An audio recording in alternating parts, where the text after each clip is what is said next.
Developing tonight, we're now learning what led police to raid the Logansport property of a former Colts player turned pastor. Right now, Daniel Muir and his wife Kristen are in jail after police found their 14-year-old son safe on their property nearly a week ago. Rich Nye is here live in studio tonight with what we've learned from the court documents about the alleged abuse of the boy and perhaps other children in that family. Rich? Right.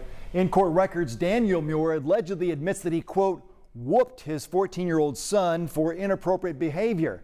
Meantime, his attorney is arguing that the Muirs should not have been denied bail.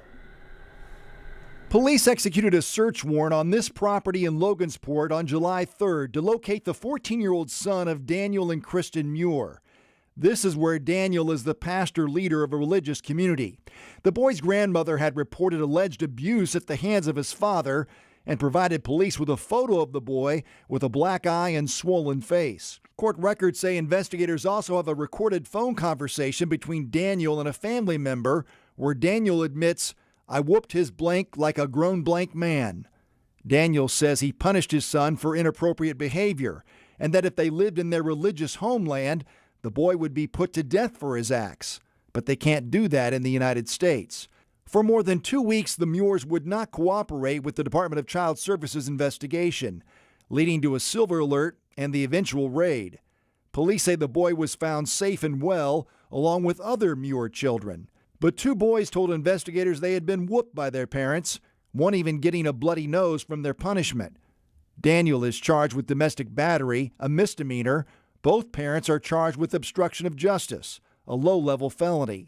The Cass County Circuit Court judge denied bail at the Muirs' initial hearing July 3rd, calling them a flight risk and noting their complete lack of cooperation with investigators. Legal experts say a relatively low bond is standard for these charges. The judge, I think, at the hearing will say, well, I was well within my ability to refuse bail or refuse bond because I determined there was a substantial risk of flight. Even if you are a flight risk, you still get a bond. It may be higher than somebody else who's not a flight risk, but this case on its face does not really seem like it should not have a bail or bond in place.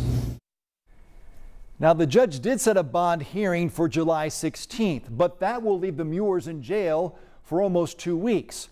Daniel's attorney has filed a motion saying the Muirs being denied bail is unconstitutional.